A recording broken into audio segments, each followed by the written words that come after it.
Hello, I'm Matthew Parry, Director of SME Graduate Employment, the specialist graduate recruitment agency for small to medium sized businesses.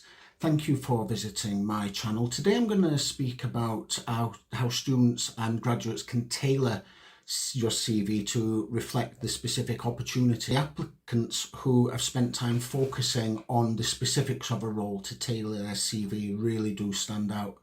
It's not easy applying for jobs. I've spoken with graduates who've applied for dozens or even hundreds of jobs and not been successful, sometimes even in getting an interview.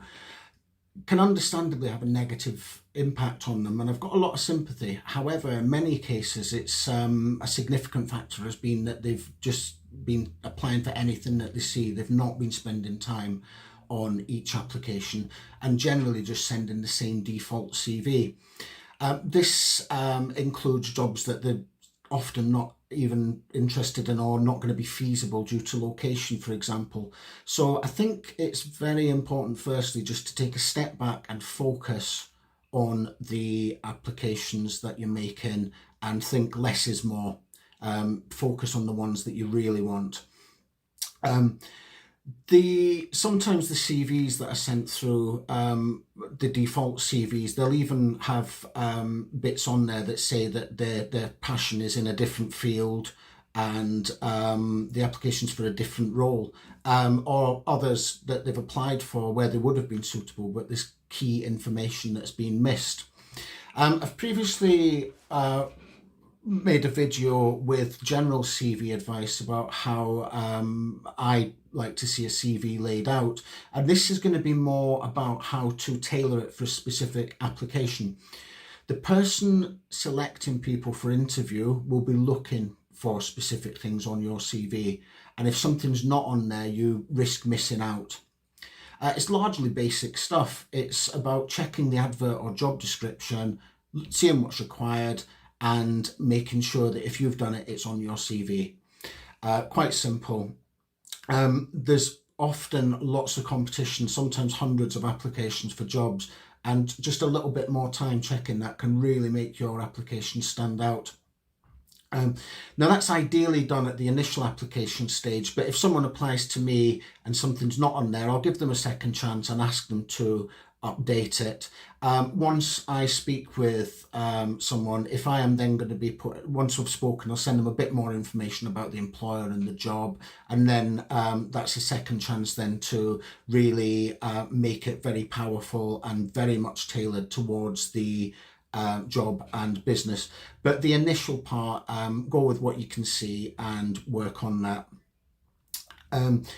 The person who's selecting people for interview needs as much information as they can about you, so this really will increase your chances of being selected, assuming you've got the right skills that they're looking for.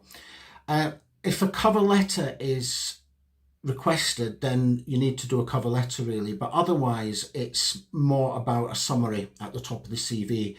A lot of the ones I see are general and comprise of business speak, cliches, banal statements, often not relevant to the job, and in some cases not factual. They don't always read well. So try and think, speak as if it's yourself doing it. Look at the description. If there's things on there, then cover it. If it's not on there, don't. For example, a lot of people will put about having leadership qualities, even if they've not really shown it. If it's something that's not asked for, then don't put it on. It just wastes valuable space. Some additions can actually do more harm than good as well. So make sure that it's related to the specific role and that you can give examples of anything that's said, because you may be asked about it. So the first thing to do is look at the advert or job description. That's where you'll see what the requirements are. So basically that's the business saying to you, this is what we want. It'll generally list essential and desirable criteria. Now, if you don't have the essential skills and knowledge, I would question if it's worth spending the time in applying. Otherwise, it could just be, again, another unsuccessful application. If you can make a good case to be considered, then go for it. But very often people will apply and they've not got the right degree type, or there's certain very specific knowledge that's essential that they've not got. So I would say, spend the time on the ones that you are suitable for rather than just applying for anything, including ones that aren't going to be suitable. That said, if it's an area you're really looking to get into, then you may be able to do something to develop the skills that are lacking and then apply. But that's a separate issue. If you do fit the profile, then I would recommend getting to work on updating your CV. So in short, if the advert says that something is essential, then the CV needs to cover that. And desirable skills can often make the difference if a lot of people have got the essential skills. So try and cover as many of them as you can too. Some of the requirements may relate to soft skills, for example, teamwork, communication, problem solving, time management, organisation, etc. Or it could be a piece of knowledge such as a software package. So go through the advert and tick off each relevant bit once you've covered it, and make sure you do some brief research into any terms on the advert that you're not familiar with. It takes seconds to type it into Google and you can get the basics in less than a minute. If you get a call to discuss your application and you've looked into that, even if you've not studied it, it shows interest and commitment. If you've not even looked at it, it doesn't look great. Now, don't assume the person reading the CV will know that you have certain skills. Don't think that it's going to be implied because you've got a certain degree, for example. Even if it's something as standard as Excel, put it on. On that point, if Excel knowledge is specifically requested, then and you are very good at it, then I would expand on your knowledge. Is it basic, or can you create pivot tables, for example? Go into a bit more detail, especially if that's going to be a key part of the job. Just think how much more powerful your application will be if you mention that you have the knowledge of the exact things that are listed on that advert. Even if you've only touched on them in your degree, you still need to mention it. You can put, I've got basic knowledge of this, but it's something to build on. Bullet points can be very effective in listing key skills, and a summary tying everything together is important. The main reason is that when someone's reviewing your CV, they're scanning and looking for various things. If everything's tied together, it makes it easier, and it makes your CV look a lot more powerful. Think about why you want the opportunity and why you're suitable. That'll also make it easier to discuss if you get a call from the recruiter, whether it be a recruitment consultant or the employer themselves. The same applies. Now, as I mentioned earlier, some people do it in a cover letter. I don't think that's essential unless you've been asked for it. My preference is that it's covered on the CV at the top, a summary, so everything's together. You can title it summary, statement, profile, whatever you like. In terms of word count, it's not exact, but I would say anything from 200 to 500 words, depending on the role. If there's too many words, the key parts can be lost in the text and it becomes less powerful. So trim anything that doesn't need to be on there. Again, cross-reference against the advert.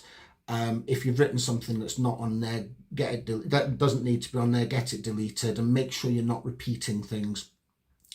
If you say you can do something, make sure what you do backs this up. For example, I've seen many CVs that say the person's got attention to detail and there's at least one spelling mistake on there, or sometimes a skills listed, but the applicant's not been able to justify it when asked to expand. So you need to have some decent knowledge about something to list it, as you'll probably be asked about it.